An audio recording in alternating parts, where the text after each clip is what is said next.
All right. I'm back with another live stream. This is your boy, the Malaperts Mark. It's early in the morning here. I just woke up and I figured that I gotta squeeze a stream in, or a recording of a stream. I'm recording this and streaming it later on to get some of the pauses and breaks out because I can't do this all in one shot today. But regardless, if anyone's there commenting, I will be on my phone and I'll chit chat with ya, if you will. But it was a big weekend, sorry, for pro wrestling. WWE decided to be total dickheads and scheduled not only a show opposing AEW's biggest show of the year, All In, but scheduling 3 shows. One show going literally right up against it at the same time. Actually, it ended up being that both shows ran up against AEW because AEW show was so freaking long. But I'm going to stick with WWE today. I'll get that out of the way since Raw is tonight. You know, it's more dire. AEW I can wait on, so I'm planning on doing that Wednesday morning before AEW Dynamite, or a little earlier if I get the chance. But alright then, let's get started. I'm starting with the Great American Bash. So this aired at noon my time on the west coast of America, the United States, unfortunately, I live in. But this aired opposed to All In, started at the same time. So 12 noon our time. I guess that would be 3 o'clock Eastern time on the east coast of the US. But alright, so I'll start with the pre-show of the Great American Bash. So we'll start with a promo from Jasper Troy. You know what? I might as well play it. Let's play a little promo from Jasper Troy. Jasper Troy, who has been involved in multiple angles since he got elevated from LFG, where he's just basically trying to get on the map and attack people wherever he can. Big guns on the show. He attacked Obafemi first, and then he actually ended up losing a match to him. Then attacked Javon Evans, and has been having a really good feud with Javon Evans leading up to tonight's match. So I found this promo a little interesting. I'm going to let it run for a few seconds.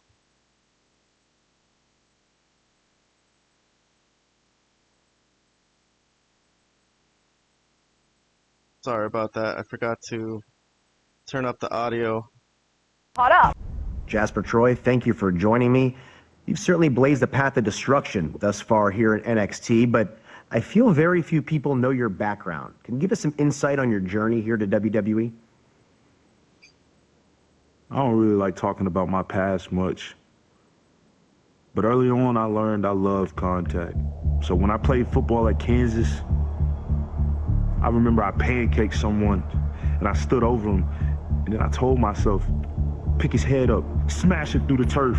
And I enjoyed that. All right. But now I'm here in NXT to destroy their favorites and leave a legacy that can't be matched. And if I gotta leave a trail of NXT heroes to do so, I will. Well, Jasper, you know, ultimately, looking at season 1 of LFG, winning that, what did it do for you? LFG elevated me. I was mentored by Booker T, Bubba Ray, and the Dead Man, The Undertaker. The most important thing I took from that experience was out in the parking lot, Booker T made it known how dead serious this business is. He made it clear to me that I'd have to step over people and keep moving. LFG opened the door. Jasper Troy kicked it off the hinges. And now everybody's got to pay. It's tax season. I'm not here to make friends. I'm here to conquer.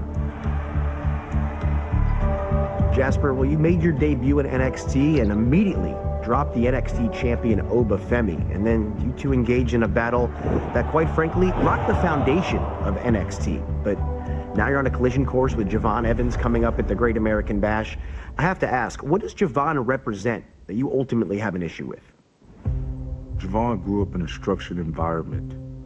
He had family and support all around him. I didn't. Our lives are two sides of a coin. He was living his dream. I was creating mine. So baby boy think he can crack jokes? And Jasper Troy's one to play with? At the Great American Bash, he's gonna learn I'm the last one that he wants to play with.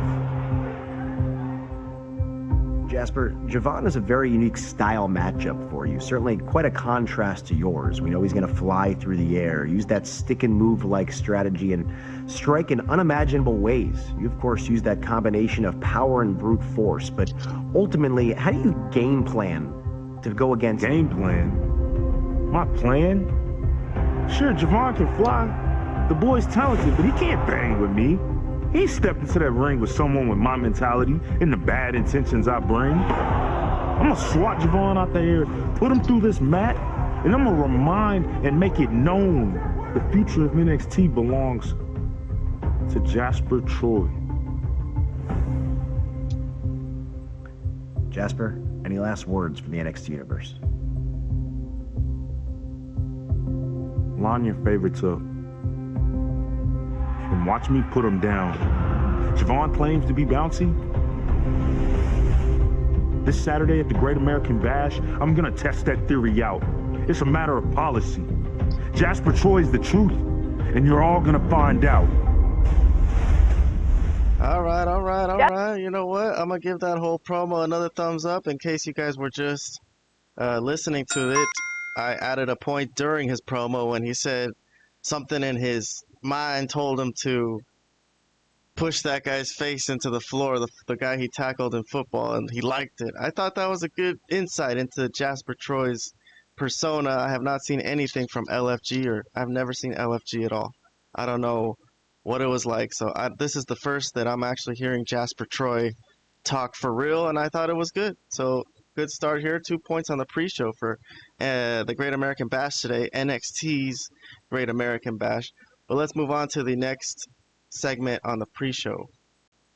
All right, next up, we got another interesting segment. It's Inamura and Briggs. Inamura, who's facing Obafemi for the NXT title later on, and Josh Briggs, who had an interesting moment where he stepped into Obafemi and Inamura's face-to-face on the last NXT and stood up to Obafemi for Inamura, saying that we'll do whatever it takes, but Inamura's like, no, I want to do this with honor.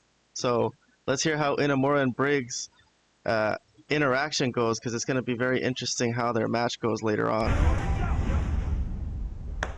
That was perfect. It was exactly what we wanted. I couldn't be happier. Oba has a hell of a punch on him. I could have done without that, but I'm not too mad. We got him right where we want him. Briggs. Brother, don't worry about it. Look, I'll do anything for you. You saw how mad he got. You standing tall. It's exactly what's going to happen on Saturday at the Bash. Why are you so upset? This is the biggest match of your career. You should be on fire right now. No. You know what? No. I did not mean to hurt Oba. I was only protecting you. But that is not how I want to fight Oba. We fight with honor. I get where you're coming from, but this isn't about honor. This is about you becoming number one. This is about you beating Oba and becoming a national hero in Japan. Dude, you have a chance. You have a chance to become the NXT champion, and we will make sure that it happens any way we can. Not like that. Not like that, Inamura says. Let's do this with honor, or let's not do it at all. So very strange dichotomy in their relationship that has just popped up in recent weeks, actually literally just a week ago, because Josh Briggs was never like that, as I mentioned on my last review. He was never, oh, I'll do whatever it takes. This is the first I've ever seen him be this way.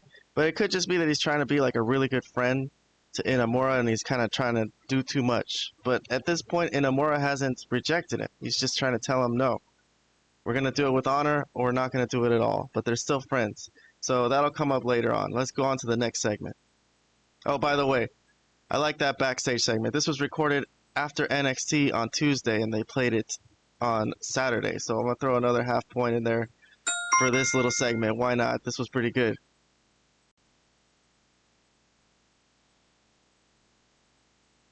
All right, next up we got a interview, backstage sit-down interview. It's with Izzy and Tatum Paxley. By the way, this new interviewer girl, I gotta find her name, Kelly Kincaid. she asks the hard-hitting questions, to be honest. So she asked what was literally on all of our heads for this whole Tatum Paxley and uh, culling business. Tatum expressed basically that she's just kind of happy that someone is pursuing her. It's the first time in her life she says that someone is pursuing her. And the interviewer kind of, I don't know if she tries to drive a wedge, but she brings up, why do you think Zaruka don't want you to be friends with Izzy? And Tatum looks all serious and she's like, well, I know Izzy's done bad things. And I'm like, okay, so that's interesting. She's not totally naive. She knows that this girl is a heel, but she also says that she's done some terrible things. So they're still going to work together. I guess she knows what the deal is. She's not totally stupid. That's what I got out of this. So this was pretty good too. I'm going to give this backstage interview a point for actually being an important storyline vehicle, because I think without this I would have missed out on some of the major points of this. So I think this was good. Pre-show again, useful things on the pre-show for this show. Let's move on to another pre-show segment. All right, next up, we got another Kelly Kincaid sit-down interview. This time it's with Jacy Jayne, the NXT champion.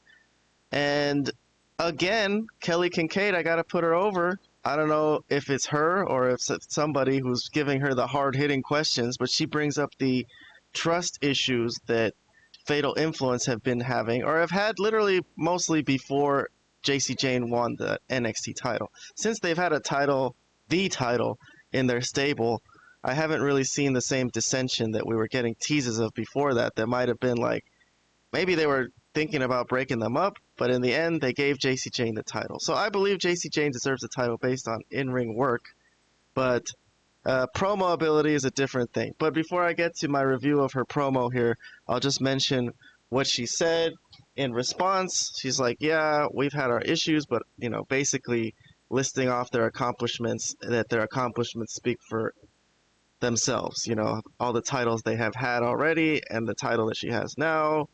But otherwise, I'm giving this segment an indifferent just because Jacy Jayne's promo ability is the issue. She doesn't sound natural, and that's my biggest pet peeve. But they do actually start teasing a new dissension. See, so I haven't seen anything from them with Fatal Influence having any drama in recent weeks since Jacy Jayne has been champion. And Fatal Influence come out and they're like, whoa, no one told us there's supposed to be an interview. Did I miss the time or something? Both of them, Jasmine Nix and Fallon Henley, walk in, and Jacy Jayne's like, nah, don't worry, it's over anyway. So they're left thinking like, what the hell? So all right, for this little development, I guess they're trying to keep it in the loop that still, yeah, at some point they could break up. But I'll give a half a point for Fatal Influence coming in and causing a stir, and they look disappointed in Jacy Jayne. But we'll see if that comes into their match later on, as Jacy Jayne is facing off against Jacy Jayne and Fallon Henley. So she's in that match and she wasn't in this interview. But they're facing off against Jordynne Grace and Mariah May Blake Monroe. So we will get there later on in the night. But for now, I'll move on to NXT Great American Bash, the main show. All right, so we already have 4 points heading into the show. Good start, good start. Next up, we got Inamura and Briggs. They're headed to the arena together. So looks like they're still united. No dissension yet. No sign of anything yet. So that I found interesting. Not a segment, really. It was just during the pre-show introductions and people coming to the arena. But the first match itself is Javon Evans against Jasper Troy. And I'll play some highlights. Let's see. I got a spot here. Let's see what we got. Whoa, it's Javon. It's both of them tumbling over the top rope. That was an interesting spot. That was pretty good. We're waiting for the athleticism from Javon Evans here to probably hand out some points. Let's play another spot as Javon Evans flung out of the ring, overpowered by Jasper Troy early on. Here's Javon Evans struggling. So it looks like Jasper Troy has the advantage early on. Here's another spot. Let's see what we got. It's an over-the-top rope dive, I feel. Yep, Javon Evans. There you go. There's a half point. I'll get a half point in for Javon Evans and the over-the-top rope dive. One of the best in the business. But here's another spot we could play. That's basically the finish, I think. Yeah, that was the finish. Javon Evans actually rolls him up and gets the win.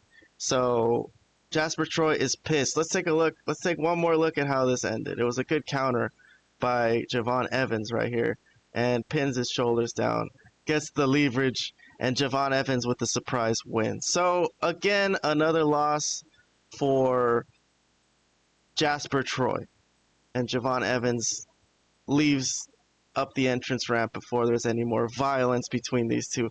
So good match, good match. I will say I'll give it a thumbs up for the match itself. I will say the booking, though, again, another loss for Jasper Troy. As good as they've been trying to make him look, and as the angles have been so exciting, like I've said, this one between Javon and Jasper Troy reminded me much of the one between Bronson Reed and Braun Strowman last year, which I considered one of the top feuds of the year. Sometimes they let these guys just go and go crazy, but they lay low, they make the show they lull you into a false sense of sleep, and then let someone unleash with a crazy feud like this, and I like how they do that in WWE. It's not just all gas, no brakes all the time. So this one was a good one out of nowhere. I don't know if it's over, but we shall see. This is a win for Javon Evans in this round. So, moving on. Next, we got a video package for Jada. She's in that Battle Royal on Sunday at Evolution, so we're going to get to that review later on, hopefully. But I'll move on from this to the next segment. It's a video package, an Instagram post by Stax. So this was interesting. He wrote a kind of a weird list of people that he'd want to embarrass after he's done dealing with this family business on Tuesday. So they're having that three-way, and Stax is looking past that, basically. And he brought his... he listed a bunch of people, and I think there was a tweet by the A-Train from back in the days, who was right here. And Stax went up to him. He's like, yeah, I accept your challenge. He thinks A-Train challenged him. And A-Train's like, no, man, I don't post on Twitter. I must have been hacked or something. So Stax looks around, and he sees his Heritage Cup trophy has been stolen. So then he runs around. He runs around the gym. He's like, who took my trophy? Who took my trophy? And then he leaves, and he's looking for whoever took his trophy. But he doesn't find it here. So for the A-Train thing and the weird people he challenged, what were they, legends or something? I don't know. I'm not giving any points for that. I almost want to take off a point because I'm not excited about where that's going. If in terms of when they bring Stax up, is he going to be a guy who just kind of jobs to legends or something like that? I don't know. But I'll still give a half a point to this segment for the Heritage Cup getting stolen. I think that'll be an interesting development.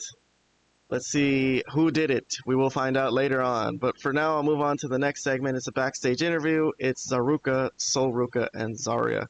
And they did do a Dark State flash during this interview. So I don't know if that means they'll come up later on today or later on. I guess we'll find out. But they do claim that they'll win it all this weekend because Sol Ruka is facing Izzy for that North American title. And then they have a tag team title match. And I did mention on my SmackDown review that I found it weird that Sol Ruka was in a match when she had two big title matches over the weekend. So I was going to keep an eye on whether they were going to make that part of the storyline today, whether she was exhausted or something like that. So we'll get to that Sol Ruka Izzy Dame match in a bit. No points for this segment though, 0. Moving on. I got the match. So it's Izzy Dame against Sol Ruka. So Izzy Dame comes out with the culling. Only Tatum stays with her. So the rest of the culling leave. Sean Spears approves of this new union. He thinks it's cute or something. That's a weird look on his face, but okay. I'll leave that. But Sol Ruka and Zarya come out. Zarya's there to watch her best friends back, Sol Ruka. So here's a spot right at the beginning of the match as the bell rings. Tatum Paxley nails Zarya. So she has to run away from Zarya. The ref tries to keep them apart. He doesn't throw them out, though. This happened before the match started, so he's just like, come on, stay apart, and we can continue on with this, right? So doesn't eject them yet, but the ref is keeping an eye on them. So from that spot, Izzy tried to get the win immediately right off the bat, but it was a false finish. So good start to the match. Interesting start to the match. Spots. Let's see some spots. We might throw out some points here for Sol Ruca. Here we go. Yep, nice. I like how she just jumped straight onto Izzy's shoulders and Izzy caught her. So good spot. I like that. That deserves some points. Let's throw some points in here. How about a half point for that spot there? Here's another one from Izzy Dame off the ring apron onto the turnbuckle and a backflip. So good spot. Another good spot. So half a point there for Sol Ruca. I knew she would pick up a lot of points there. Here's another one. She's on the top rope. It looks like, damn, a top rope face buster off the top rope. I thought this was kind of a dangerous move. Like if someone wasn't so athletic, I would never tell them to try this. Look at this again. Damn. But she's okay. Incredible. Incredible athleticism from Sol Ruca. Another half a point. Another half a point. Moving on with the match. Hard-hitting match. Hard-fought match. Here's a spot where Tatum is helping out. The ref didn't see, though, so she helps Izzy get the foot on the rope. The ref still doesn't eject her. And then this is where I think we get Zarya finally having enough of Tatum Paxley and spears Tatum. So there goes Tatum Paxley. And here's the finisher for Sol Ruca, the Soul Snatcher. Definitely one of the best moves in wrestling. And Sol Ruca retains. I'll give a point for the match. I liked it. Thumbs up. I didn't expect the finish. I kind of thought it was time for Izzy Dame to win that title. So, unexpected finish to me. Not what I predicted. But still, liked the match. Moving on. Next up, we got a video package for Lola Vice. It seems she will also be in that Evolution Battle Royal for a shot at a world title in WWE. But I'm moving on from this. No points here. It's okay. Okay, it was a fine Instagram post, but no points for me. All right, backstage segment. Blake Monroe and Jordan Grace ready to go. Blake is supportive of Jordan, it seems, winning that NXT title. So there's no signs of any dissension between them yet. And it seems she is Jordan Grace's stylist, that she is, makeup. She puts makeup on her and everything like that.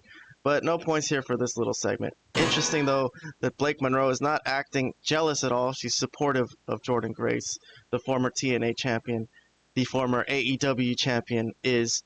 But moving on, we got a video package leading into the Ethan Page and Ricky Saints match for that North American title. So here it is. Here's the match. Here's Ricky Saints. Here's Ethan Page, the North American champion. They've had a brutal feud so far. Already have had crazy matches that have caused injuries and everything. Ricky Saints was out for weeks thanks to Ethan Page. And there's a jump start here. No ring announcers or anything. They knew this would get off to a hot start. So kendo stick from Ricky Saints. It's falls count anywhere. So it looks like there's no DQ. They're out in the audience. They're fighting into the concession stand. Here's a plastic cup spot, which I got to take a point off. I'm sorry. A plastic cup is not going to hurt anybody, so you ain't fooling anyone with that. It made a good sound, but please, no plastic cup shots for me in my wrestling. So here they are fighting in the concession stand. Here's a spot for Ethan Page going through a table, and here's, you know what, I should give a half point for that. Come on. Bro went through a table. Here's another spot with Ethan Page with the steel chair. So he's trying to re-injure that neck that he fucked up a few weeks ago. Rams him into the steel post with the chair on his neck. And Ricky Saints, again with the chair. So back and forth. I like a good chair shot. That one was okay. Here's a power bomb into two steel chairs in the ring. Oh no, it's a back body drop as Ricky Saints couldn't get him up for the power bomb. Ugh. Well, what's his name? Jim Ross would say that could cause paralysis. The way he landed on that chair, right on his spine, oof, dangerous, dangerous. Do I like the spot? I don't know, not really. This one I'll give a half point to because the guardrail actually bet pretty good here. I thought that looked pretty good, so I'll give that a half a point on my review system. I'm up to 9 points today or 8.5 points for my review. Here's Ethan Page struggling. He's trying his best. He's doing everything he can. Ricky Saints also in major pain. Here's a power bomb onto some chairs for Ethan Page as he is just in major pain. Good selling. Good selling. You know what? I'll give a point for Ethan Page for the selling there. Whole point. That's a thumbs up right there. All right, so they fight to the back again. They're all the way at the back. Here's a spot for... Oh, this spot was ridiculous. Jasper Troy, who had just lost to Javon Evans, was just standing back there, and Ricky Saints just kind of bumps into him by accident. And this leads to Jasper Troy getting pissed off and black hole slamming Ricky Saints into an equipment case. So that was unexpected. That's an out, basically, for Ricky Saints. I mean, if he loses. But that was cool. You know what? I'm going to give that spot a thumbs up. Just for Jasper Troy being there out of nowhere. I'll give that a point. Because that was out of nowhere. And then here's another spot. Here's the Razor's Edge that Ethan Page gives. I think he's called the Ego's Edge or something. And he's going to do it off the entrance ramp onto a table to Ricky Saints. So, boom. Good spot there. That was a nice looking spot. I'm going to add 2 points on that one. Good job. Good job. And then here's your winner, Ethan Page. He pins him right then and there. So that's it. Ethan Page with the win. Ricky Saints is dead. And Ethan Page keeps that North American title. But goddamn. Goddamn. I didn't think they could top their last match. But this was pretty good. I'm still going to say I liked it a lot. I'm going to give it 2 points overall for the match. Good stuff. Good stuff. And Jasper Troy, I suppose that's what Ricky Saints could get distracted with. So he's not going to have to go back after that North American title. But I suppose he still will at some point. This wasn't clean. This wasn't a clean victory. So there might be a clean one in the end where Ricky Saints actually comes out on top. But I'm moving on for now. Next, we got contract signing for the TNA World title, and it's hosted by the NXT General Manager, Ava. Go figure. No Santino. But okay, so Ava's here to introduce Santana, and the president of TNA is here, Carlos Silva, and they bring out Joe Hendry and Trick Williams too. So I guess since the title is owned by an NXT wrestler, maybe I could make sense out of Ava conducting this contract signing. But okay, Santana's the first one who gets to talk. He talks about what this TNA title means to him. They really put over TNA. I've been a big proponent of this union between TNA and WWE.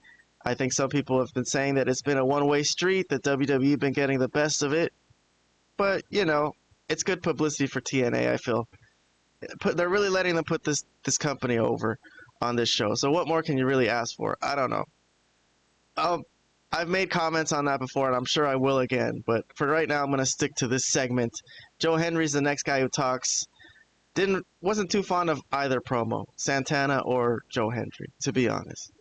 But Joe Hendry just sounds too ordinary to me. Santana's just the same old, same old thing. Listen to my TNA reviews if you want to know my thoughts on Santana. Just doesn't capture me. I like him. I respect him.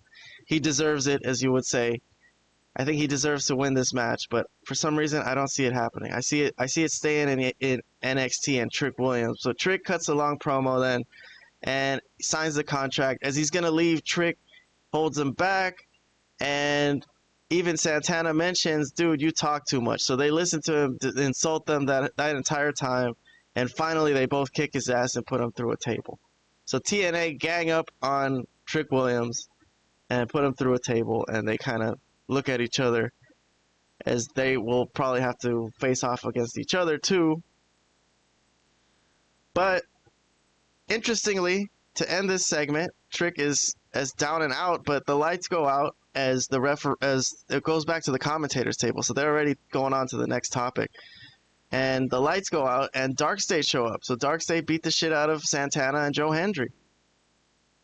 All right, so this made sense to me because I don't know if anyone watched Impact on the previous Thursday, 2 nights before, but they're kind of in a feud with Matt Cardona because the week before they attacked Matt Cardona and TNA. So I guess they got their sights set on attacking TNA guys. So there's Mike Santana, and he's down and out, and there's Dark State standing over them. So interesting, interesting. All right, so for the contract signing, I'm gonna give no points for the contract signing.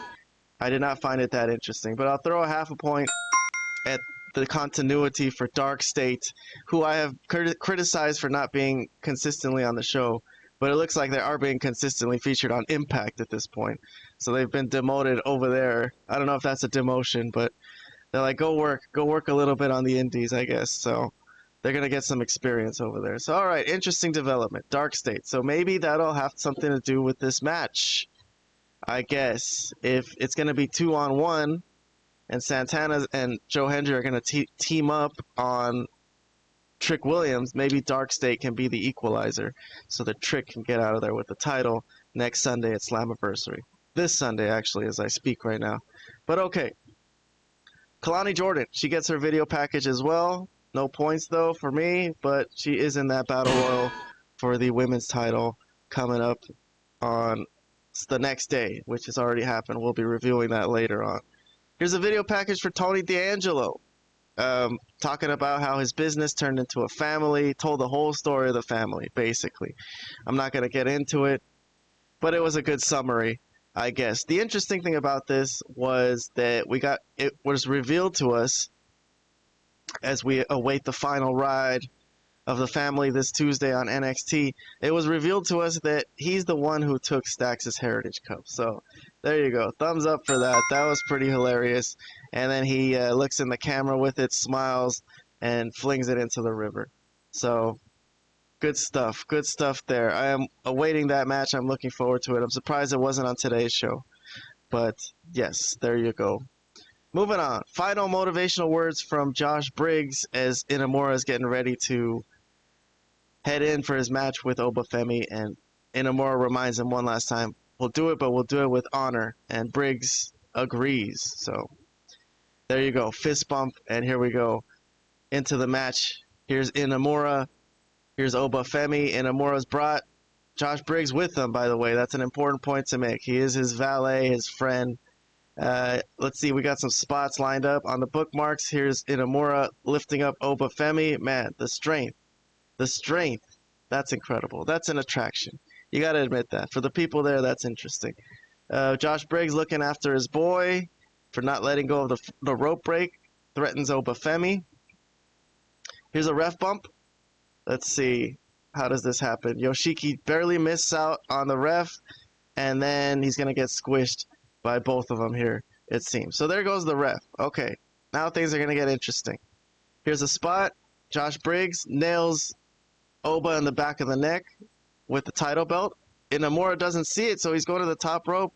And then finally he realizes that that's what Josh Briggs did, and he steps off the top rope. He was going to go for the finish, but Obafemi got up. Inamura put him down again, and he does put him in his finisher.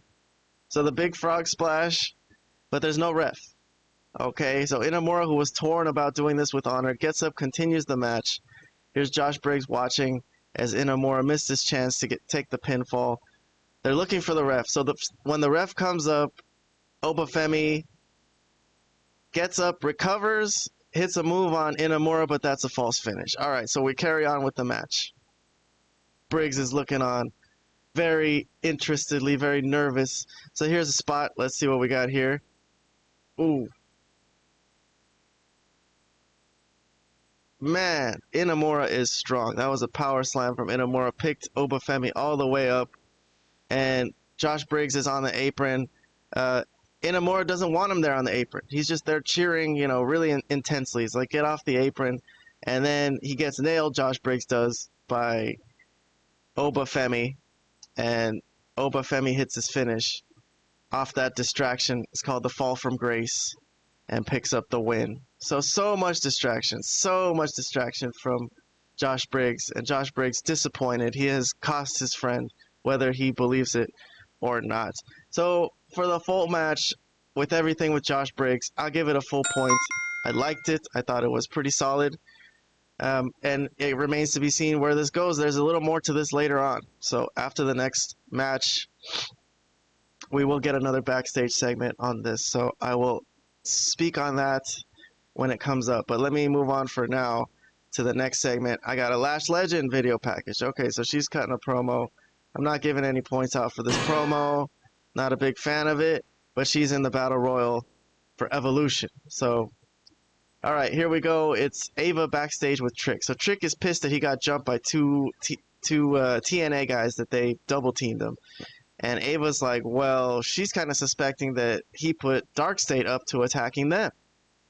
So she's not very interested in listening to him cry and complaining about this.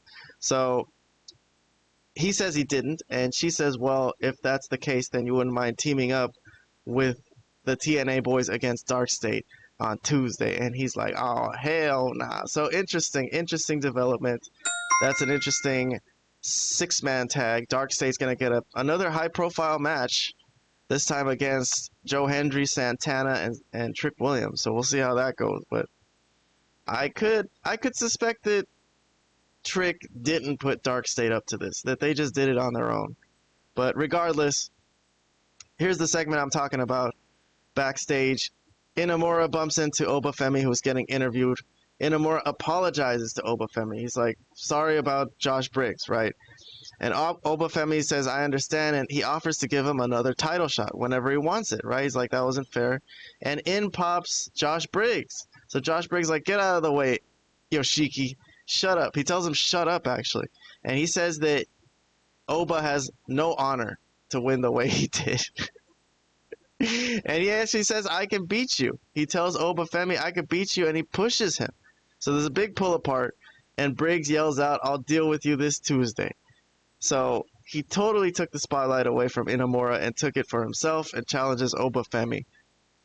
So again, it seems Inamura should be pissed off at his tag team partner, but he's been very, very patient with him. So I'll say I like this. To be honest, I like this. I'm going to give it another point. I'm interested to see how it goes. Although I'm a little frustrated with Inamura for not just slapping the shit out of Briggs for the way he's acting. Like, dude, you're not my friend anymore if this is how you act, but okay. I'm moving on. Let's see. This is a video package for the tag team match, which is the main event tonight for this show. So it's Fatal Influence, and they're facing off against Blake Monroe and Jordan Grace. And here it is. The entrances, here's Jordan Grace, here's Blake Monroe. Dramatic entrance for her first match. And she is very playful and very good friends with Jordan Grace. So they have made a genuine friendship, it seems. Here's Fatal Influence. Jasmine Nix is here, back from injury. She has been not physically involved, but today she will get somewhat physically involved multiple times, as I will point out. So here we go. Blake Monroe, in-ring debut. She's facing off against the NXT champ here, the former AEW champ.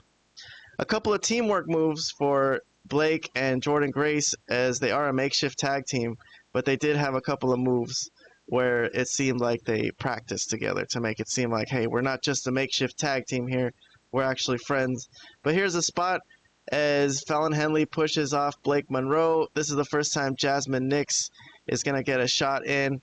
Blake Monroe pushed off into the ring ropes, and Jasmine Nix with a kick onto Blake Monroe.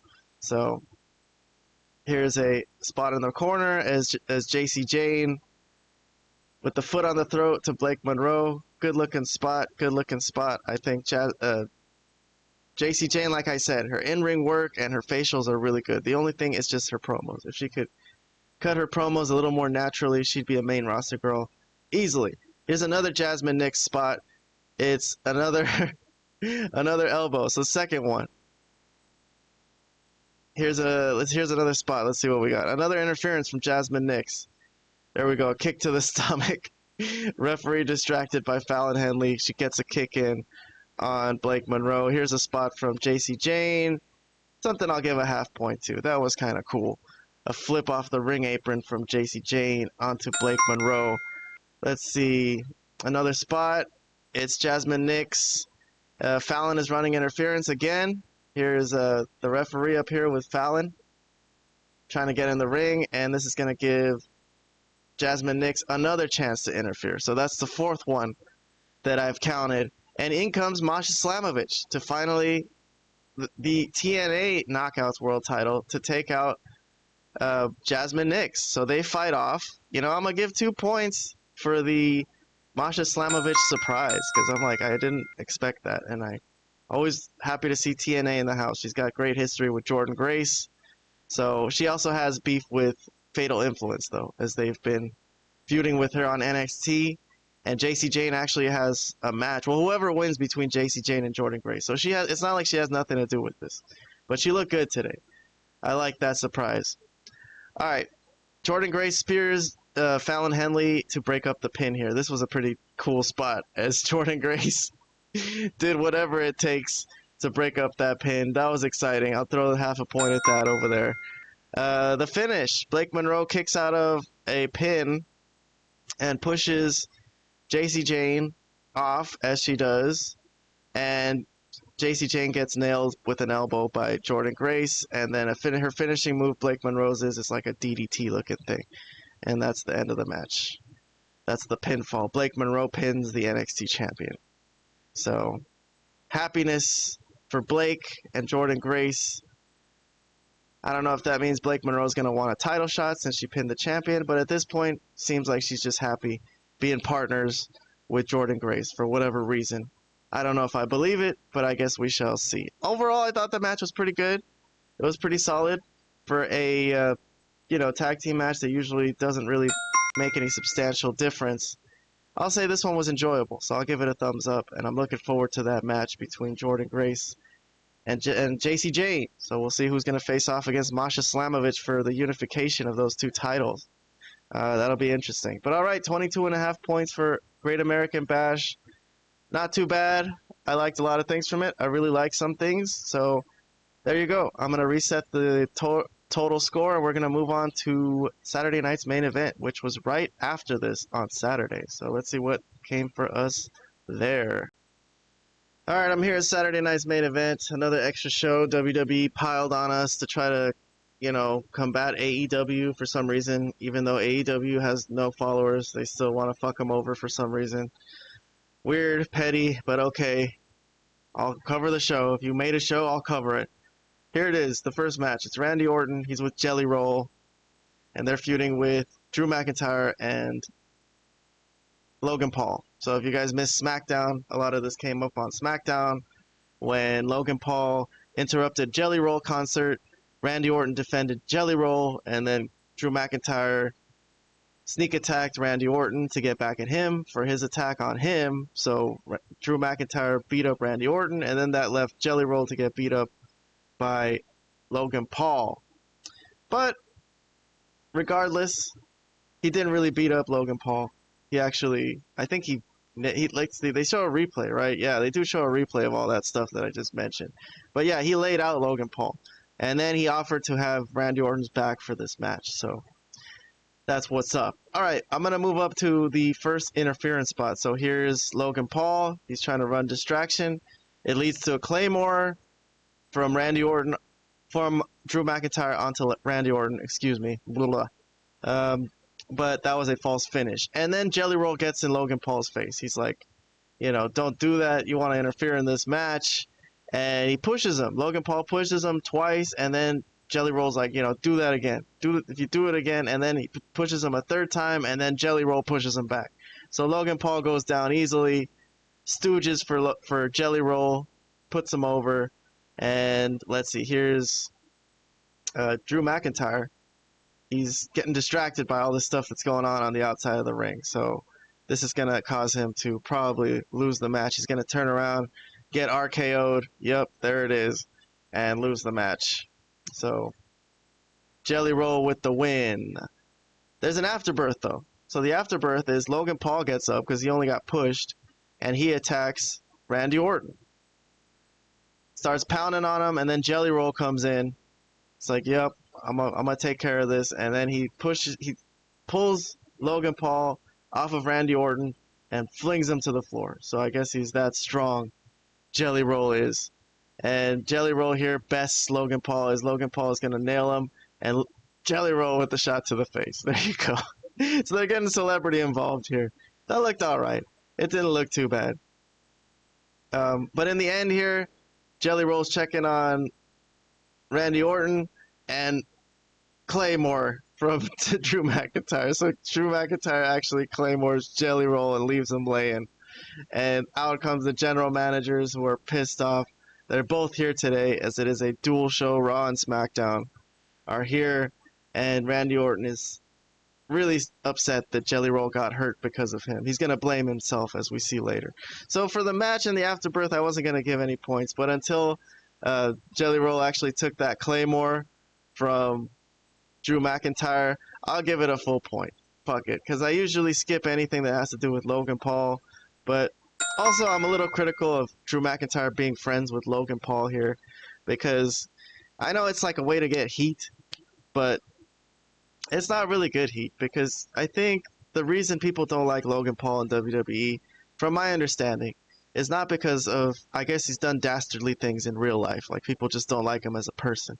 But I think it's more that people just don't respect what he does, like streaming, you know? Like people don't really consider streamers legitimate people, legitimate like celebrities, you know what I mean? It's not really a hard thing to do. Here I am streaming, I'm not popular, but still, I'm not saying this is a hard thing to do.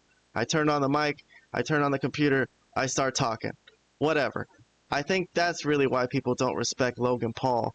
And he's been very disinteresting as a wrestler. If he's been interesting and hateable in his own life, he hasn't brought any of that over to wrestling. To me, he's just boring. So I usually skip anything.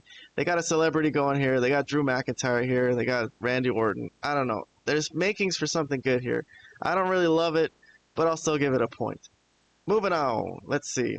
Backstage. All right, so this is where the GMs are yelling at the heels who just beat up a celebrity. So Aldis and Pierce are just livid, and they're yelling at them, letting them have it, but I can't really hear the argument. They're just yelling at each other here. For some reason, even Logan Paul and Drew McIntyre think they're in the right, so I really don't know what their argument was, but I'm not giving any points for this backstage segment because I couldn't hear anything. So the point is, though, that they both think they're in the right. The general managers are mad at them, and they think they didn't do anything wrong. So it's gonna lead somewhere. We'll see later where it leads on, but I'll hold off on this. All right, so they're showing wrestlers in the audience who are just in attendance, and Jade is here just watching. She's gonna face Naomi the next night, which is last night as I speak, and she gets attacked by Naomi. So Naomi comes in and attacks her through the crowd, very intensely, very shockingly. There's a pull apart. Here's people coming in to pull them apart. Officials. Jade breaks free, nails Naomi, and I guess throws her into the announcer's desk where everybody's sitting. The ring announcers, the commentators. Jade pissed off, and Aldis comes out. So here's Nick Aldis, and Aldis says that he's got a special referee for their match, and it's Bianca Belair. So that's the announcement there. Naomi's fine with it. Jade looks more worried, I guess you could say. So I think it should be the other way around. But Naomi's happy and Jade isn't. I guess Jade's the one who just got jumped, though. But this was good. This was good. Surprise attack. I really like it. I'll give it 2 points for Saturday night's main event. Another thing, next segment. Doug Dillinger, who was one of the security guards in WCW. I remember him very, very much. He is here tonight. The old man is here. He's going to be involved in Goldberg's last match, as we'll see later on, but they brought him in as a guest. DDP also. DDP looks great. We all know he does yoga and saves people's lives, so he's doing fantastic. Good to see him. So there's a video package for Goldberg. They show some highlights of him when he was young and dominant, and we will see his last match later on. But for right now, I'll move on to the next match. It's Jimmy Uso against Solo for the U.S. title. Here comes Solo with his MFTs, his family tree. They show a replay of everything that happened. Jimmy Uso stealing the pin over Solo in a tag match the previous night. But here they are in a singles match. Two brothers. Here we go. Here's a spot from Jimmy Uso. So Solo rolls out of the ring to take a break, but Jimmy Uso with a corkscrew backflip. That was a good move. Good solid move. I'll show it again. There's a point for me for that one. That one looked tight. Next up, we got Tala Tonga. He takes a shot, and Solo takes advantage of it. So it's a bit of interference as Tala Tonga takes a shot at him, and Solo takes advantage for the win, and he helps him. So Tala Tonga puts the foot on the ass. So he took a shot from Jimmy Uso, gives him some leverage with a foot on the ass through the ropes. That was a great spot. Only a big guy could do that spot. Excellent spot. Tala Tonga I've been very impressed with. But Solo with the win retains the U.S. title. Jimmy disappointed. Afterbirth as well. But you know what? I'll give the match. Before I do that, I'll give the match some points. I thought this was a very excellent spot. I'm going to give that match 2 thumbs up, mainly for that one spot. But the Afterbirth. Okay, so Jimmy Uso's in there and he's surrounded. Tala takes a shot from Jimmy before this. So he did get nailed, Tala Tonga did. So he comes in, he's pissed off. So he's going to want to get back at Jimmy with a kick to the face. There's a kick to the face from Tala Tonga, the big guy, as the MFTs gang up on Jimmy Uso. And here comes Jacob Fatu. So he's there to help his relative, and he just doesn't like Solo, I guess. So Jacob takes out Tongaloa and JC Mateo, and he comes face to face with Tala Tonga. We're gonna see the size difference as Jacob's licking his chops. But yeah, that's pretty amazing. Tala Tonga is a pretty big guy. Excellent shot there. I'm gonna give a half point just for that shot right there. To be honest, that was a cool shot. Good idea to accentuate the size difference. And they start going at it. So Jacob Fatu's trying to put him down, and he's driven out of the ring, and a through the middle rope dive for Jacob Fatu onto Solo and Tala Tonga. So good looking through the rope dive. These don't usually look good. Usually people's foot gets caught in the ropes, but he flew through the middle rope here. So very good dive from Jacob Fatu, and he trusted his relatives to catch him. Excellent stuff. Half thumbs up from me. And that's it for Solo's crew. They're going to back off today. And that's the end of that. So, man, for that Afterbirth, I'm going to give a thumbs up. The Afterbirth was tight. We got to see Tala Tonga and Jacob go at it. And this should be a good continuing feud between Solo and Jacob's crew. Solo does have the U.S. title, so you expect that Jacob would want it back. So I don't expect that this is all over yet. Moving on, another video package for Goldberg. Cool, cool, cool. Gotta remind the peoples. No points for me, though. Backstage. This is where Randy Orton is upset at himself for bringing Jelly Roll out there. He blames himself for taking Jelly Roll having to take a Claymore. So he apologizes for his lapse in judgment. But Jelly Roll's like, nah, man, I'm a tough guy. And he says he wants them both. He wants Logan Paul and Drew McIntyre. And Randy Orton is like, you know what, I'm thinking SummerSlam. So we'll see if we get that match set up for SummerSlam later on. I don't know if I'm in love with that idea. You know, it's fine. Got to get some celebrities on the show sometime. But for me, it's not really something I'm excited to see. Jelly Roll. I know he's a good guy, I've heard. I've heard he's a great, great guy. Good for him. Good for him. All right, so we got our next match. It's Seth Rollins, and he's facing off against LA Knight. So LA Knight's here. He hates Seth Rollins. Seth Rollins' crew has been messing with him a lot. There's a replay of him getting laid out by Seth Rollins' crew literally the night before. So this match, I'm not really going to play too much of it. Unfortunately, whatever they had planned got ruined. There's a backflip by Seth Rollins that I think he hurt his knee before that, but he really fucked up his knee there on the backflip. So it seems like it got aggravated earlier in the match, and then the backflip really fucked it up, and then he just crawls to the corner, and he basically can't do any more of the match. He's talking to Heyman. They've come up with a finish, so like, what should we do? I don't know what they had planned, but basically what they improvised with is Seth Rollins just valiantly like gets up on his 2 feet, probably favoring 1 foot, and LA Knight just gives him a blunt force trauma and basically wins the match. So that's it. Clean win for LA Knight. And Solo, Seth, whatever storyline they've got planned for him and on Raw, and it's been the main thing going on, it might be fucked up. So we don't know yet. Tonight is Raw. We don't know if they're coming up with some alternate plans. I've heard some people throw out the idea of Braun Breaker taking over the stable and just carrying on that way. I think that would work if they want to. Some people think Braun Breaker's not ready. I wouldn't see why not. He's ready in the ring. He's ready on the mic. If they want to make Braun Breaker the leader of that stable, I think it would work very well. They could still make the guy Seth Rollins the guy that pulls the strings, but I don't know. I guess it remains to be seen. It's unfortunate. Obviously, Seth Rollins was the heel, but nobody roots for someone to get seriously injured. And that storyline was kind of heating up. This past Monday, I thought they got everyone involved really well.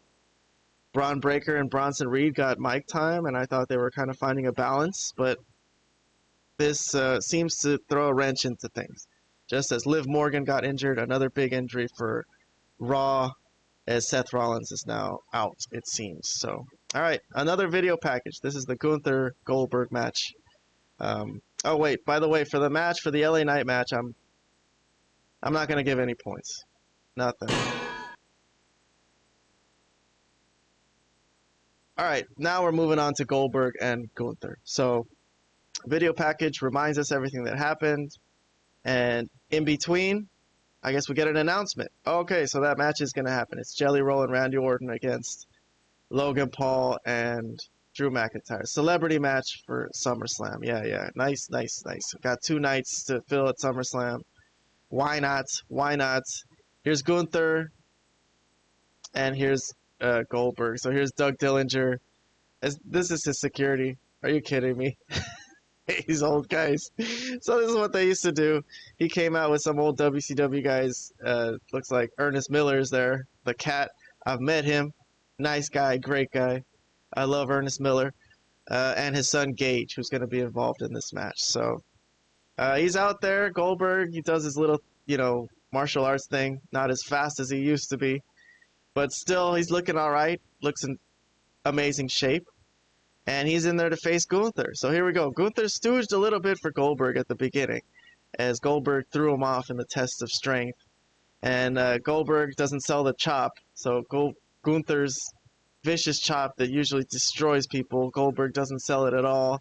He actually laughs at it. Here's some more offense for Goldberg to start the match. So he got something in. Here's a spear, so Goldberg tries to spear Gunther, and he ends up missing him and goes through the guardrail. So, good spot here. That's very old school Goldberg-esque, I gotta say. That was a nice spot. I'll give that a half a point on my rating system. I kind of like that.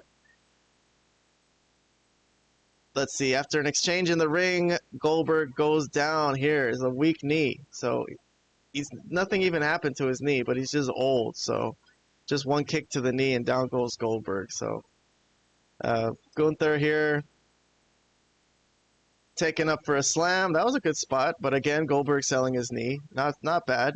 They're working. That was a good spot. He lifted up big Gunther, and after a back body drop here, Goldberg has Gunther lined up for a spear. So this is going to be a ref bump, though. So a back body drop leaves Gunther in a way where he's going to be lined up for a spear, but for some reason Charles Robinson is standing literally right in front of him. So there goes Charles Robinson. Good spot. Like the ref bump. I'll give that 2 thumbs up. Fuck it. That ref bump was awesome. I wasn't expecting it, but I saw it coming in a way when he was standing right there. All right, so Gunther works on the leg, takes off Goldberg's brace, and carries on with the match without the referee. Actually, he goes up to Goldberg's kid, so he starts jaw-jacking with Gage Goldberg, who's on the other side of the guardrail with the audience. He pushes him. NBC sort of censored that. Sorry, here's that. He pushed Gage. NBC thought that was too hardcore to push a grown man, so they thought that was too weird. Security holds back Gage, and then he gets back in the ring, and he takes a spear. Kind of a weak-looking spear, to be honest. Didn't look like the best spear in the world. There's no ref, though. So Goldberg puts him in the jackhammer, gets him up for the jackhammer, actually, and he can't do the pin, first of all. His knee hurts, but there's no ref anyways. So the ref comes in, tries to make the count, but it's too late. And at this point, Goldberg is done. After a jackhammer and everything, he's got nothing left. He tries to get up and literally just falls down. Gunther puts him in a sleeper hold. Goldberg passes out. Gunther says something to him after the match. Probably, good match. Thank you for putting me over, man. Shit, that was pretty tight. They pulled it off.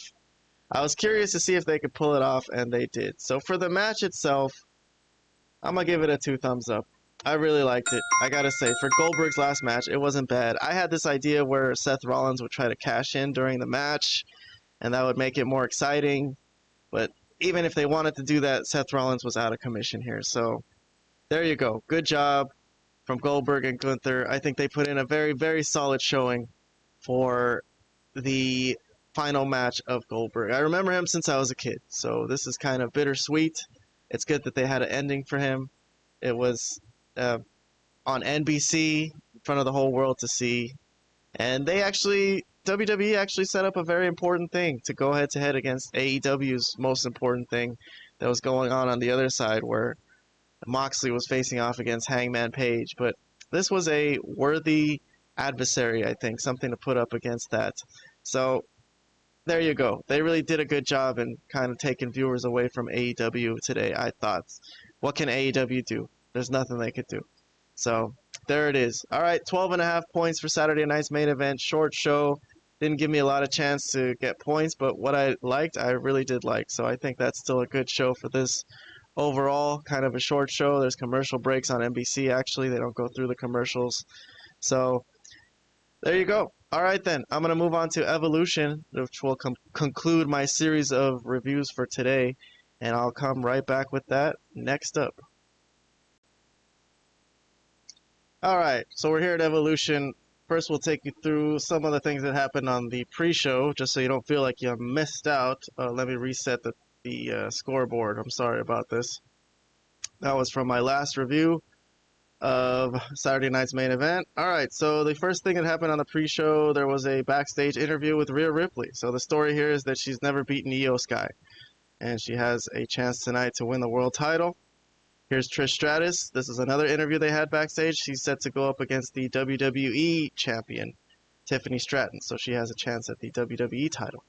But the most interesting thing, the only actual segment that had to do with a storyline for the show, has to do with Jordynne Grace and Blake Monroe. So Jordynne Grace, who's facing off against JC Jane for the NXT title tonight. They're both happy with their tag team win that they just got on the Great American Bash.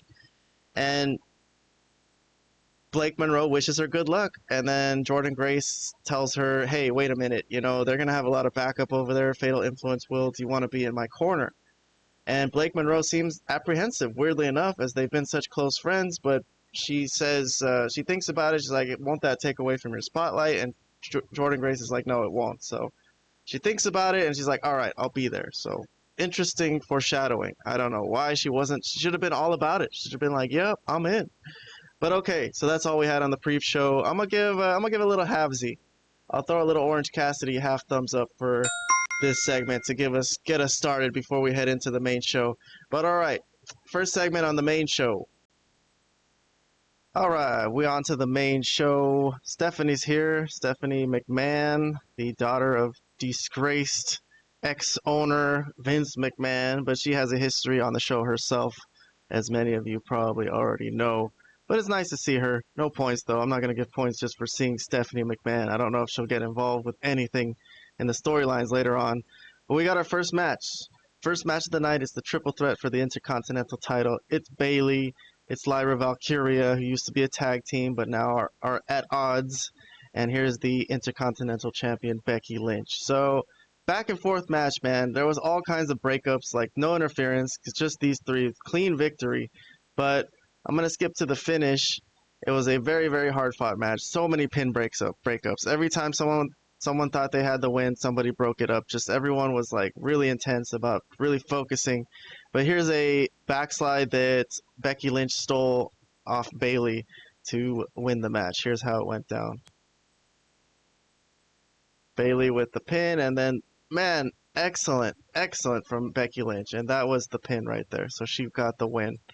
And she survives this, and she escapes with the title. Lyra and Bailey are stunned. So for the finish, man, I'm gonna give extra points here because that finish was so spot on, man. I almost want to play it again. I'll play it again because I'm gonna give it some. I almost say I love this finish. I might give it 3 points. I'm thinking because man, the way she just rolled off of Bailey's back, that just was smooth as hell. That was smooth as hell. I am gonna give it 3 points. For the finish, I'm giving 3 points. And for the match itself, I think the match was very solid. Even Vlad, the wrestling expert, who is a mainstay on the podcast when we do the podcast, he said it was a really good match, a really good opening three-way. So I'm giving 2 thumbs up for the match. So I'll give extra points there. So that was the opening match of the show. Good start to the show. Let's move on to the next one.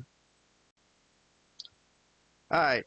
Next up, we got the match, the NXT title match. It's Jordynne Grace against Jacy Jayne. They do a video package, but they didn't add in anything from the night before the tag match or anything from the pre-show. So they do mention what happened on the pre-show in a bit, though. So let's get into it. It's Mariah May, Blake Monroe, coming out with Jordynne Grace. As they showed on the pre-show, they show a replay of Jordynne Grace actually asking Mariah May to be in her corner. So they have teamed up the night before. They did well together. Mariah May was a bit apprehensive, but thought about it and agreed to it. Here's Fatal Influence, Jacy Jayne, the champion. So they're facing off. I'll go to the first interference spot. This is probably where people might have thought something might be amiss. So as Jacy Jayne is arguing with the referee about keeping the hold on the ring ropes too long, that's a distraction for Fatal Influence to grab onto Jordynne Grace on the outside. So there they are. I don't know. I don't really like this spot where they just kind of ring the head. It didn't look like she didn't do anything there. So I'm taking off a point for the interference. I don't like that particular interference spot where like Alicia Edwards in TNA is guilty of that a lot of the times, where she just has a moment and just kind of, shakes their head a little bit. Like, come on, do something that looks like it would hurt, please. But they act like they didn't do anything. Blake Monroe didn't do anything either. So interestingly enough, there was interference. She didn't run over to the other side to do anything about it. Match continues. Here's another chance to cheat for Jacy Jayne. She's trying to use that NXT title and I guess get disqualified, get this over with. Tug of war with the ref leads to a roll-up, but that's not the pinfall. That is a false finish. So here's Jasmine Nix. Again, she picks up that NXT title. It looks like she might consider using it. And she gets nailed by Blake Monroe. Okay, nice little shot there. I like that spot. I think that looked good. The way Jasmine Nix took that shot. It looks like she's back to taking bumps again. But, all right, so here's the ending. So right after that, literally immediately after that, Fallon Henley again, here she is on the ring apron, distracting the ref. And there's going to be a reversal here as Jordynne Grace is going to try to fling Jacy into the ring ropes, but it gets reversed. So Jordynne Grace gets flinged into the ring ropes, and Blake Monroe nails Jordynne Grace. So not immediately looking like a swerve, as the commentators are confused. They're thinking like, oh, Blake thought that Jacy was going to get flung in there, so did she do it on purpose? They switch to Blake Monroe on the outside after the match as Jacy Jayne picks up the pin, and Blake Monroe is deep in thought, I guess, and Fatal Influence confused. They're like, did she just help us? What the hell just happened? Jacy Jayne celebrating. Jordynne Grace fucked up. And Blake Monroe, we get our answer as the commentators are debating whether she did it on purpose, whether or not it was a swerve, and she hands the title to Jacy Jayne and looks back at them and gives them a smile. And I guess she felt good about what happened. So it looks like it was a swerve. So we got a swerve here. What do I give that? I mean, I think I'll give it a thumbs up. I don't know if I'll give it 2 thumbs up because, man, they were friends for like a day and then she swerved her. So Blake Monroe is just a total fucking cunt, I guess, like she was in AEW. Real quick to turn heel here. Was a few days, I guess. Hung out with Jordynne Grace. Man, diabolical. Diabolical. Hang out with her, be friends with her, and wait for a chance to swerve her. But okay. Alright, so there you go. That's my review of this match. It was a good match. It was exactly what I thought it would be. We were waiting for interference spots and waiting to see if anything would happen with that. And then we got our swerve at the end. the match was done well enough. I think both of them did fine. But I'm moving on to the next one. Alright, next up, we got the women's WWE Tag Team title match. It's a four-way. It's the Kabuki Warriors. They're here reuniting Kairi Sane and Asuka. With Sol Ruka and Zarya from NXT, Zaruka, and Alexa Bliss and Charlotte. They're the next team. And the champions, Roxanne Perez and Raquel. So I'm going to skip a little bit into this match. I'm going to show the spot where, as usually happens between Sol Ruka and Zarya, like this a couple weeks ago, Zarya nailed Sol Ruka by accident. Here she's got Alexa Bliss lined up for a spear, and it looks like Charlotte is going to save Alexa, and Zarya is going to spear her own friend again, who she loves. So she hates that she does that. She always feels miserable about it. Here's Charlotte saved Alexa. Alexa's surprised that Charlotte saved her. Here's another spot. Oh, by the way, for that spot, the spear spot, I'm going to throw a half point at that. Why not? We got to get some points on the board for Evolution here. And this is another spot that I liked. This is the powerbomb, Raquel's powerbomb of Alexa Bliss onto everyone outside, which basically leads to the finish, as everyone is hurt on the outside, and that leaves Roxanne to give a tope suicida to Charlotte, and then a Tejana bomb from Raquel onto Sol Ruka, and it'll be a retaining of the title for Judgment Day. So there you go. Roxanne Perez and Raquel Rodriguez. Roxanne Perez there, living the glory that Liv Morgan should be living right now, but she is the champion. Liv Morgan is out injured. Roxanne is filling in for her. I don't know if she's going to give that spot back when Liv comes back, but I guess that remains to be seen.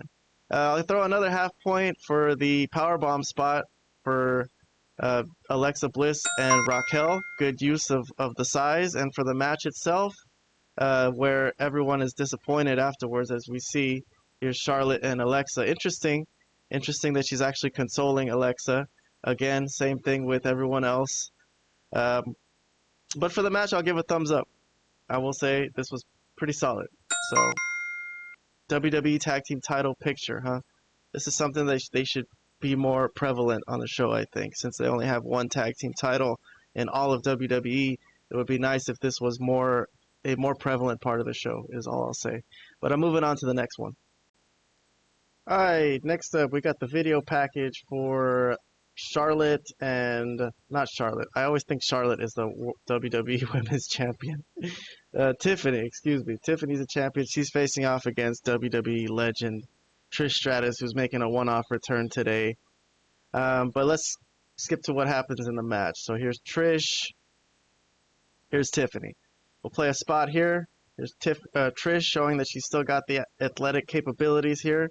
Doing a handstand.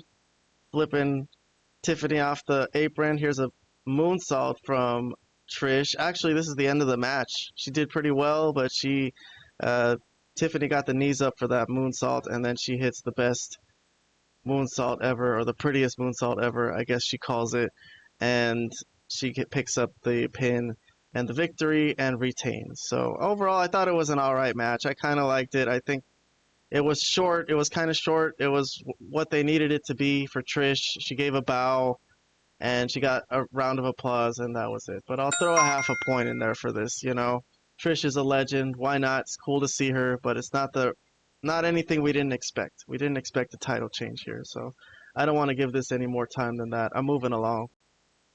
Alright, next up, we got the video package for this big grudge match coming up. It's a WrestleMania rematch. This time it's no holds barred. Long story.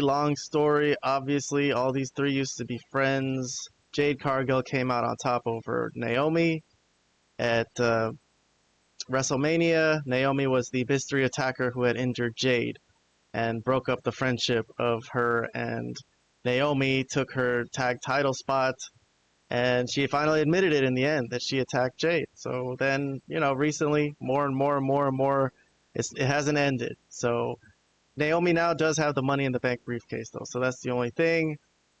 Bianca is the special referee today. So here she is. Nick Aldis sprung that on us on Friday night, that Bianca would be the special referee. Interesting. She's friends with both of them, or at least was friends with Naomi. So now she's gonna be in charge of this intense matchup. Jumpstart. Naomi gets this started right off the bat. They don't waste any time. They hate each other. Obviously, this is no holds barred, so there's a lot of weaponry, a lot of steel steps usage, kendo sticks, if you will. There's Naomi with the kendo stick. Here's let's see, we got Naomi going through a toolbox and she finds a chain and tries to choke out Jade with it. And Jade kind of overpowers her and grabs the cameraman's camera. So she grabs the camera, busts Naomi with it, and throws the camera over like it doesn't fucking matter. And Wade Barrett's like, yeah, that'll cost TKO some money. I'll finally give a half thumbs up to that spot right there. I don't care about all the other hardcore spots and the weapons usage. But this was a good spot right here, actually, as Jade is next to the TV. The commentator's table has a TV on it, and Naomi nails her into the TV, and it breaks and smoke pops out. So that was a good spot, actually. I'm going to give that one a thumbs up. That was a interesting spot. Here's Naomi trying to take out Jade's eye on the end of a steel chair. And here she is sending Jade through a table. And this is still not the finish, though. So Jade goes through a table. Naomi brings her back in the ring. This is the finish, actually. It's a Jaded off the top rope through a table. So Naomi takes takes Jade's finishing move through a table. And that's the match right there. Jade comes out on top. Hard-fought match. I'll give it a thumbs up. I think it was a good, solid matchup. Again, I always say I'm surprised at how far Jade has come. They've really given her a lot of training, and she looks good. I can't say anything bad about her. I mean, at this point, just waiting to see when she gets into that title picture, which could be soon, considering what happens later on this show. But we'll get to that later on. For now, that's it. Naomi, disappointment. She loses to Jade here today, but it's not really consequential, really. She still has that Money in the Bank briefcase in her back pocket. Let's move along to the next one. Alright, next up we got the Battle Royal. This is going to be for a title shot, a WWE title shot, not just an NXT title shot, but for, I guess, any title shot that you want is what I presume. So we've got girls from all three brands on this one. Actually, they did, like, literally ring walk entrances for everybody, which is incredible, but I can run through it and show you who's in it. Nikki Bella making her return. This is her return match. Chelsea Green and the Secret Harvest, so her two hench women, also all in this match. Natalya, there she is. Maxine Dupree, who was aligned with Natalya. Jada Parker from NXT. Lash Legend from NXT. Lola Vice from NXT. Zelina Vega, the former U.S. champion. Kalani Jordan from NXT, Tatum Paxley and Izzy Dame come out together from NXT, B-Fab from SmackDown, Michin from SmackDown, Ivy Nile from Raw, Candice LeRae from SmackDown, and Nia Jax, who she used to be aligned with. I guess now they came out together, sort of. And Nia Jax is here. She's probably going to be the hardest one to eliminate. And then we got Stephanie Vaquer. I think she gets the last entrance. Oh no, Julia does. Okay, so if I'm not mistaken, the United States champion is in this match as well. Okay, so let's go through some eliminations. So the first one, I guess, is Tatum Paxley. She gets thrown over by Nia Jax. Okay, so Tatum's gone. Here's Izzy Dame. Both of them. Ugh, very unceremonious for the culling, man. I don't like that. They have had a good storyline so far. I'm taking a point off for the culling's burial here. I don't like that. Kalani Jordan. So it looks like she's next. She gets dumped out onto the culling girls, but she's on the announce table. So her feet haven't hit the floor. And they run an angle here where she's going to try to hand walk all the way to the ring. And she does pull it off, which was an incredible feat. So I'm giving that point right back to this match. So thumbs up there for that spot. I like that one. That looked cool. Let's see what we got next. We got a Julia and Stephanie spot. Always interesting to see them go at each other because they're two of the top girls. Kalani Jordan looks like is about to be eliminated by Natalya, but she gets thrown out herself by Jada Parker. Natalya does. So Maxine Dupree is pissed off that Natalya, her friend, got eliminated and tries to get out Jada. but she basically gets eliminated herself as she gets dumped onto the apron and then pushed out by Candice LeRae. So there goes Maxine Dupree. Maxine Dupree. All right, so Candice, she's on the apron and she gets flung out also as Kalani throws Jada Parker into her. There goes Candice LeRae. Jada Parker, she's thrown out by B-Fab and Michin. So she had a good showing, but there goes Jada Parker. Kalani Jordan, this time Nia Jax again tries to eliminate her, and she gets taken out by Candice LeRae. All right, so there goes Kalani Jordan. All right, I don't know if we'll see anything between Candice LeRae and Kalani, but it seemed for a second like Candice had some spite at her. All right, so for a second, Julia and Zelina were on the ring apron battling, and Zelina actually got the best of her, who just put Julia over for that U.S. title, so Zelina gets back a bit of redemption there. Here's Piper Niven eliminating B-Fab.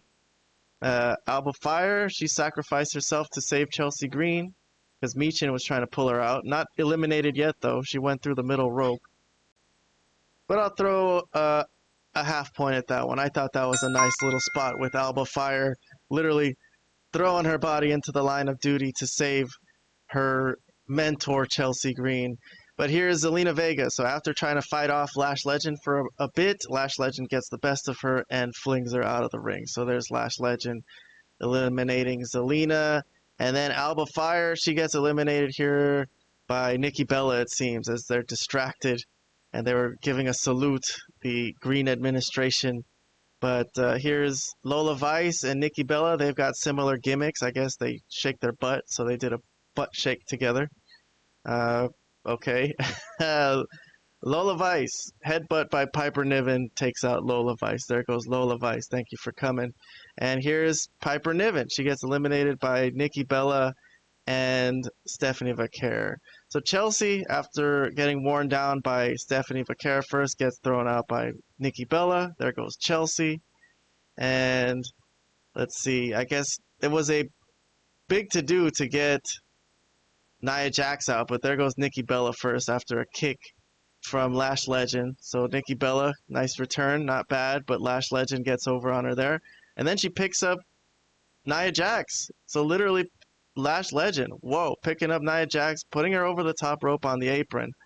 They have to put a series of moves on her to get her out as Lash Legend picks up Stephanie, uses her as a weapon, and then another punch, and yeah, so finally Nia Jax, that was tough. They got her out. But the last two, Stephanie and Lash Legend from NXT, and Stephanie, who was going to eliminate Lash with this move she does with her butt that I still don't know what the name of it is, but she a lot of guys thirst after that move. I've seen so many guys post about it like, oh my god, okay. So she got Lash Legend out with that move. Kind of funky that was the move that eliminated Lash Legend. But okay. As a battle royal, I will say I liked it. I thought there were some cool spots, namely the Kalani Jordan spot. So the right person won. Stephanie Vaquer won. We got Stephanie McMahon coming out to do an interview post-match, and she cuts a promo, very excited about what's to come. So big win for Stephanie. She's going to get a big spot with a world title match coming up. All right, so there you go. That was the Battle Royal. Up next, we got the main event, and that's the last thing left. It's Io Sky against Rhea Ripley. All right, so the main event. There was a video package for this, but I shall skip straight to the match. Here's Rhea Ripley. Here's Io Sky for the world title. And they're facing off. I'm going to play some highlights off this. Here's a moonsault from Io Sky, which is going to earn a point for her on our rating system. Nice looking moonsault. Gotta give it up. Gotta give it up. Next up, we got another spot. Let's see. We got Io Sky with a nice reversal. No points there, but just showing a little bit of what the match was like. Here's a through the middle rope dive for Io Sky that looked good. I'll always give credit when those look good. Sometimes they look kind of choppy if their legs hit the rope, but that one looked clean. Here's Rhea Ripley. She can't believe another kick out from Io after a powerbomb. She doesn't know what she has to do to put her away. But here's a ref bump. So a ref bump from a female ref. I've never seen this before. But Io Sky goes to the top rope and drop kicks the referee. So I'm going to give a point to that. Just, you know what? I'll give an extra point. I'll give 2 points for a female ref bump because I've never seen it. So I would have given a point even if it was just a regular ref bump. But yeah, anyways, Riptide, but there's no referee. So Rhea looked like she was going to win there. And since there's no ref, they just kind of continue fighting. It's a good excuse for them to fight into the crowd since there's no count out. So I'll give a half point for the logic there.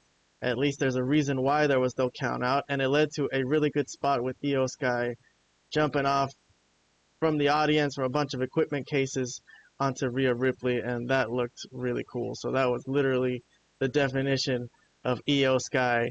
But yeah, the fight continues on the outside, comes back towards the ring. The official comes to, and after a moonsault here, that is not the finish. So the crowd is like, oh my god, they can't believe that after Io's finisher, that's not the end. Io doesn't know what to do as well. Rhea seems pretty in her element here in this match.